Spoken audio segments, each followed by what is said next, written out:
اور زرہ پہن کر باہر تشریف لے گئے۔ اب لوگوں کو ندامت محسوس ہوئی کہ کیوں شہر سے باہر جا کر لڑنے کا مشورہ دیا۔ چنانچہ انہوں نے کہا اگر آپ پسند فرمائیں تو شہر میں رہ کر دشمن سے مقابلہ کیا جائے۔ جواب میں آپ نے فرمایا رسول کو زیبا نہیں کہ ہتھیار پہن کر بغیر قتال کے اتار دے۔ چنانچہ آپ 1000 کا لشکر لے کر مدینہ منورہ سے نکلے۔ اس کے بعد نبی صلی اللہ علیہ وسلم نے لشکر کو 3 حصوں میں تقسیم کیا۔ مہاجرین کا دستہ، اس کا پرچم سیدنا مصعب بن عمیر رضی اللہ عنہ کو عطا کیا۔ قبیلہ اوس کا دستہ، اس کا علم اسید بن حزیر رضی اللہ عنہ کو عطا فرمایا۔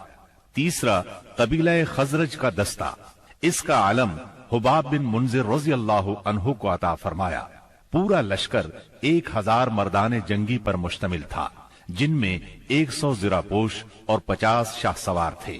سیدنا ابن ام مکتوم رضی اللہ عنہ کو اس کام پر مقرر فرمایا کہ وہ مدینے کے اندر رہ جانے والے لوگوں کو نماز پڑھائیں گے۔